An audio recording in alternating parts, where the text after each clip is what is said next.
So, good morning mga kabady. Another day, another blessing, and another vlog. So, ngayon is Friday, September 22. So, ganap natin ngayon mga kabady ngayong araw is pupunta tayo dun sa doctor ni Bernard. Sabi nga kasi ni Maki, mahirap kasi si Bernard, parang parang kailangan nilang kondisyonin kapag luluwas kami sa Manila. So, ngayon sabi ni Maki, kung okay, try mo muna maghanap dito kung malalagay naman yun sa hearing aid niya. Kasi marami ding trabaho, ayaw niya iwan. So, ayun ang gagawin mga kabady. Akala niya kasi ilalagay sa kanya is yung malaking headphone. Sabi ko, hindi yung hearing aid na binigay ni Nana yung ilalagay. So, ewan ko kung na-condition na siya ni Maki. Pero sana, tapos schedule natin ngayon kahit bukas. Tapos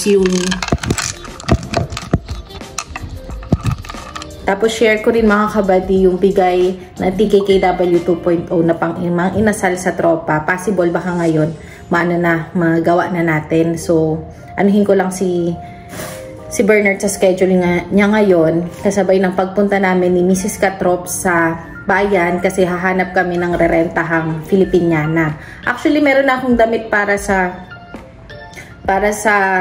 induction nila Maki. Kasi may barong na si Maki, mamaya ipapakita namin sa inyo. Susukat niya rin.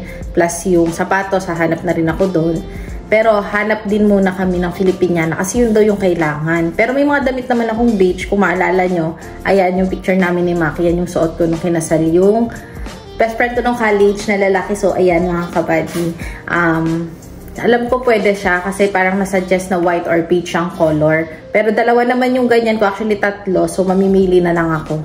Kasi ayoko hindi naman ako yung mag-induction.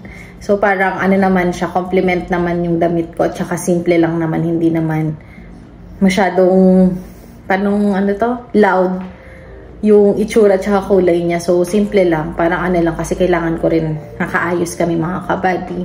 Parang hindi na ako gumastos. Si girl tipid, hindi na muna nagagastos. Yun na lang isusuot ko. Tapos, sandals na lang ako. Flats lang naman yung lagi kong sinusuot. Yun, tapos accessories. Tapos, yun na kami ni Mrs. Katrops. Ewan ko kung magra-rent siya. Titignan natin ang mga kabady. Ano pa bang ganap ngayong araw? First day ko ngayon nung aking ginagawa. So, sasabihin ko siya sa inyo, siguro after a month, para makita ko yung result kung okay ba talaga. So, ayun mga kabady. Quiet muna ako ngayon. Tapos, na rin ako. May mga nagtatanong, ba't nawala yung Facebook? So, sa Facebook account ko, wala muna yung mga kabady. Yung Facebook account ko na ginagamit na merong mga kabadys, nandun yung contacts ko. Facebook ko wala, Messenger lang meron. Ang gamit kong Facebook ngayon is yung luma ko pang Facebook, 2010 pa. So, pero yon parang personal account. So, yun muna yung gamit ko. Para nakakapag-update din ako sa mga kakilala ko. Tapos, pero sa Facebook ni Maki, diretso, tuloy lang mga kabady. Tapos, di pa ako nag-e-edit. Dito yung dalawang phone. Mamaya na ako mag-e-edit. So, 2-3 upload mamaya. Wala ako muna unahin yung mga lakad ko. Tapos, yung sa tindahan, nakuha na namin yung supplier dito. So, kausapin ko siya by end ng buwan, bago matapos yung buwan. Tapos ngayon, si Marcus, nasa Taguig kami kahapon, kaya wala kaming upload si Maki. More on focus muna sa mga bata kasi nasa Taguig nga sila lahat, kailangan may time pa rin kami sa kanila. Kaming naghatid kay Marcus, tapos mga kabady, ayusin ko dito kasi sa bahay. Marami akong gagawin. So, kailangan ko ng tulong kasi gagawin ko siya, ayusin ko talaga. I mean, may goal kasi kami na by end of the year, yung bahay is more on homey na siya, tsaka makikita nyo na yung design, tsaka kinalabasan talaga ng bahay namin. So, yun yung gagawin namin paunti-unti. Kasama ko si Ate Mai. And then, ano pa ba mga kabady? Dito sa kwarto. Basta, yun, paunti-unti naman kami.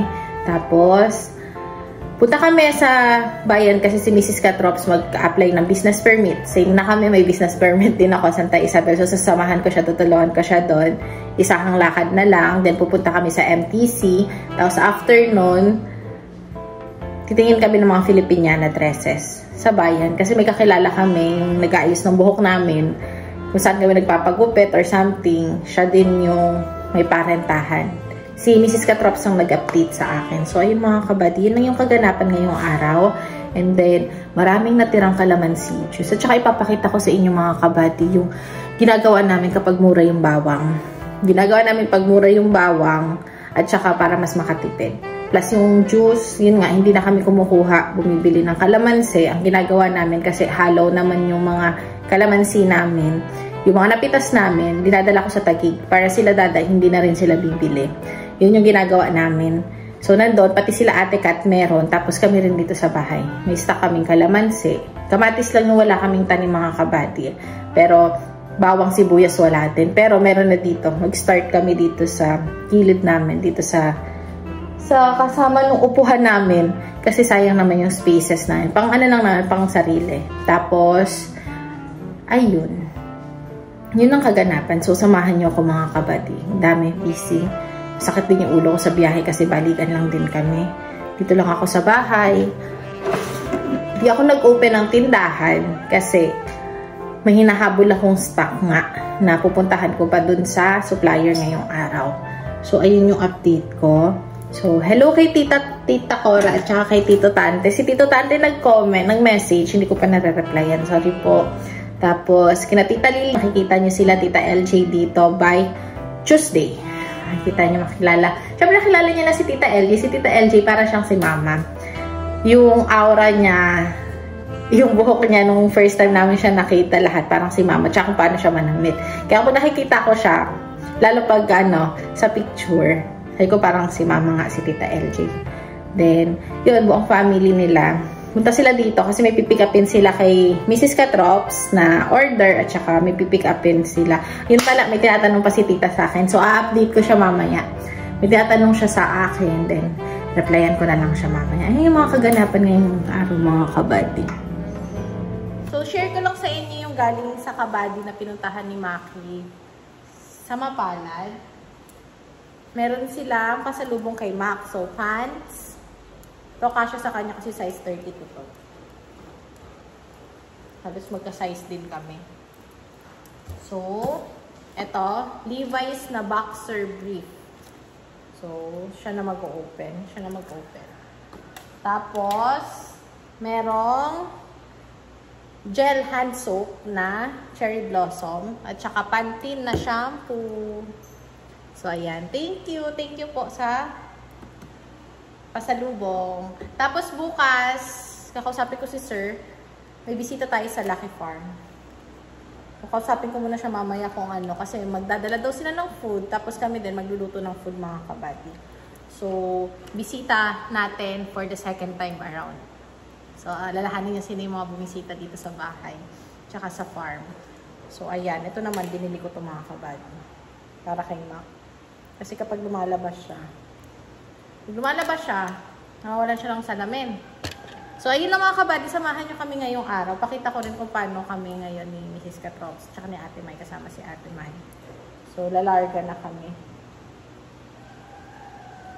Umuulan! Umuulan mga kabady.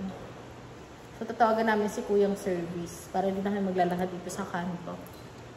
So, ayun. Tara, let's mga kabady. Ayan po. Hindi kita kilikili, kita yung bobs. Yan, maganda yan. Ano po, isa? Ano po? Pwede ba sukat? Apat Oo. Dito pa kita. Oh my God. Ito maganda. Sige lang natin. Oh, yan. Yung ay, baga. Ayun po, maganda. Ito, teka, irapat sa akin. First sabi niya, ate, taba mo po kaya yan, kuya. Ayan, maganda lang yung ganyan. Cheat lang. Tapos naka-rubber ka. Tapos naka-rubber siya sa Kumars. Oo. Ayun, mas maganda. Ito po, meron po. Alam, mas maganda po sa sandals. Oo po. Ano ito? Anong size? Ano ba medyo... Meron po kaming belt. May belt. Ay, hindi. Ayoko ng belt. Mas maganda siya tingnan. Lalabon pa siya. Bigs? Oo. Ay, maganda yan. Try mo kaya. Yan lang gusto mo. Ba't di ka pa mamiling iba? Gusto ko yung medyo light mo. Suot mo yan. Pareho magsukat. Meron pa dito? Kung sabing parehas tayo, mga tayo sa'yo. Ay, magkamukha ba? Ito, joke nun. Ay, ayan. Ay, maigsi yata. Buti ka mo maiksi. Hindi nga ako mag-ano na one legs. Hindi pa. Ano pa pa? Sige. Ano pa pa? Oo. Maiksi, pan 60. Hindi, pero Filipino siya, diba? Klase siya, diba? Ayoko malaki pala gusto. Yan. Hindi yan. Parang ang cute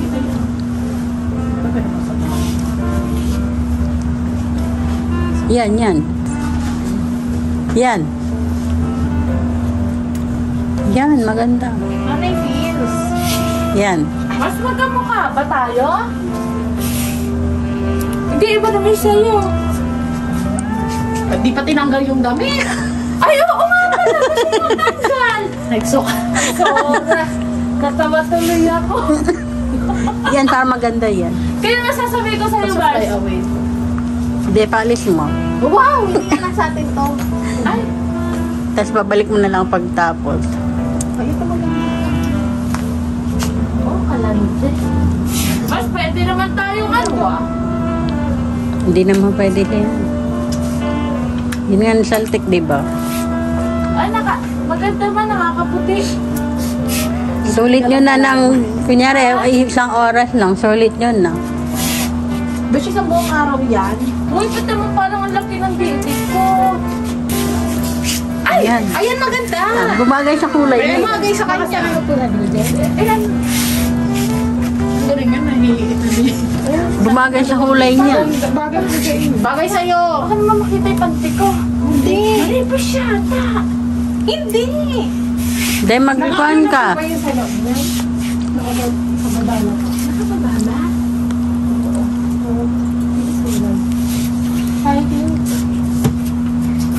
Wow! Bagay sa'yo. Promise eh. Ano ko na kulay? Mas maganda lang ganito. Diba simple lang siya? Simple lang. Maganda to.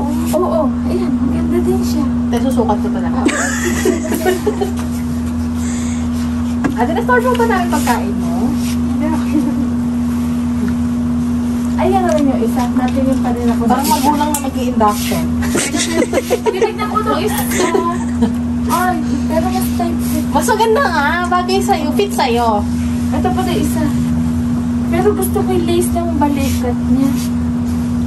Mananahi po kasi yun. Kaya hindi po natin maloloko yan. Ay, mas gusto ko na ganito. Mas gusto ko na ganito. Ganda siya sa ano. Malit. Tapos ito din isa. Wait lang. Pinatawag ko kayong lahat.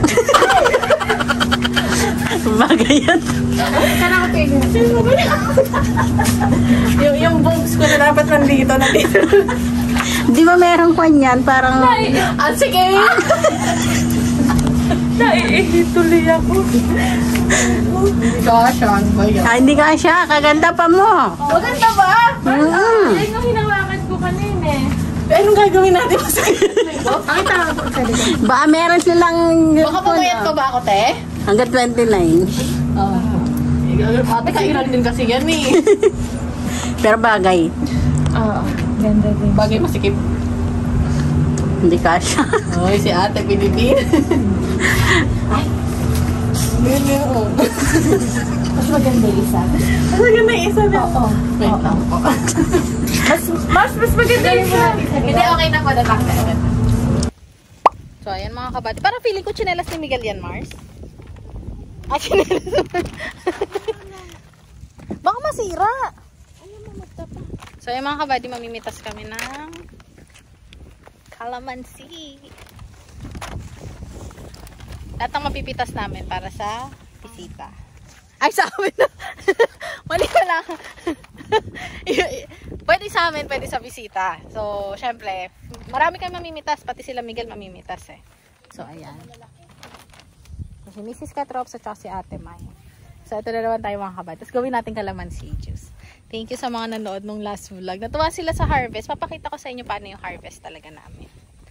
Ng calamansi. So, ayan mga kabay. Ang katuwa kasi malalaki na yung bunga.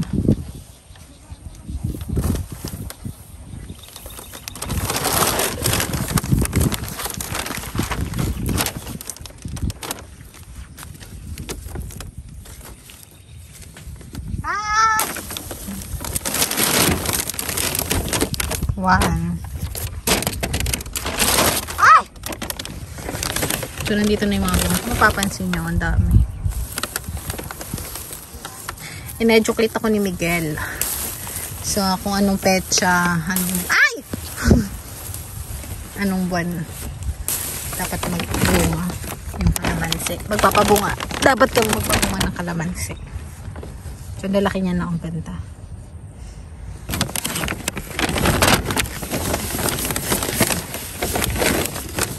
So, hindi ko alam kasi paano yung pitas. May tinuro silang pagpitas, pero sorry na.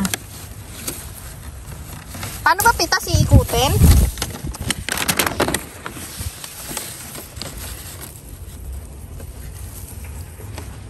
Tuklap? Hindi, natutuklap eh. Hila? Parang hila. Mild hila. So, ayun. Nakaano ako dito sa shampoo. Dinaanan na ni Ate May. Nadaanan mo na to? Hindi. Sila ni si Mars may pag-upo pa oh. Kasi merong mga bunga sa ilalim. So ito mga kalamansi na to, tinabas naman to ni Harvey. So talaga sila may kanya-kanyang ginagawa sa bukid, kanya-kanyang trabaho. Sabihin ko lang sa inyo mga kabady, yung kay Harvey kasi may kontrata kami, so natuto na kami ni Maki. So lahat ngayon may kontrata sa amin kasi 'di ba, mas safe naman para sa aming lahat, para sa amin, pati kay Harvey, kay Ate May. Kasi alam niyo yun, kung anong mangyari, may kasulatan na kami. So, nagdala at natuto na kami ni Kabads. So, sa kontrata naman ni Harvey, ay na-amaze na siya. Ang dami daw. Si Harvey naman is hindi kasama sa kontrata niya yung pagtatrabaho sa bukid. Share ko lang sa inyo. Hindi po kasama sa kanya yung pagtatrabaho sa bukid. Naka-indicate din yun sa sa kasulatan namin, sa kontrata namin. Pero nakadepende sa kanya kung gumagawa nga siya, gusto niya daw matuto. Mahal niya ang farming. Same with Maki. Nasaan na yun? Nakita ko kanina nawala.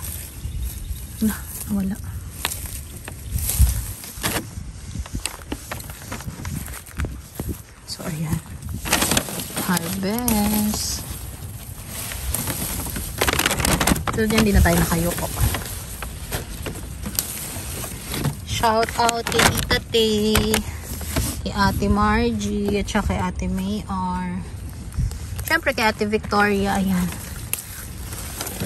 Tsaka thank you box. Tsaka thank you kay Tito and Tita from Florida, USA, na may pinadala ding box. Ayan. Sa amin. Tsaka hello kay Nana. Tsaka kay Uncle Kent. Ayan, dami nga napipitas. Ay, ayun no, ang dami. Pero mamaya pa tayo pagbalik.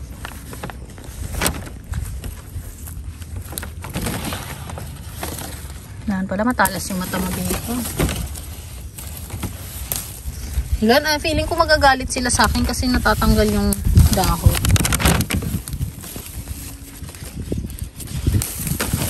Wala yung stand ko.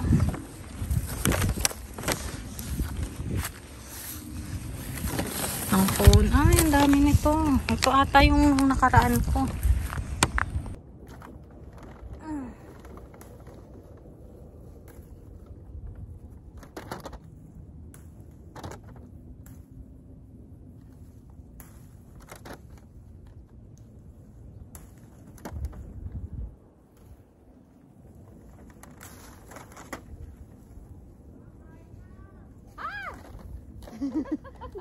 Grabe siya. Tatawid tayo doon. Pwede naman.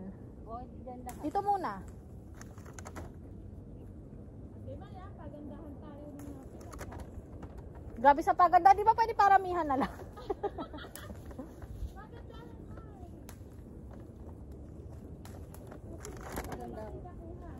Grabe te.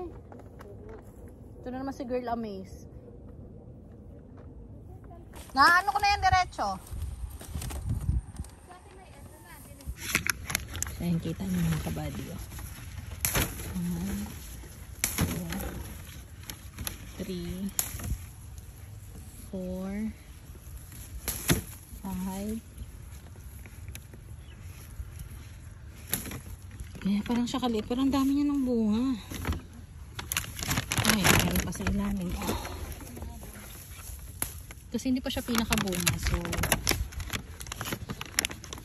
kukunin pang ano lang natin. Juice. Ito sa ilalim. So, yung mga kabady ito. Yung sa akin. Ayun, kay Ate May. Tapos yung kay Mars nandito. Hindi na kayo mapunta dun sa dulo kasi nag-spray daw si paring Carlo. So, hindi siya pwede pitasin. So, sa mga naghahanap ng bibi ni Mac, ayan po. Nandiyan na ba sila Harvey? Wala pa, no? So, punta tayo.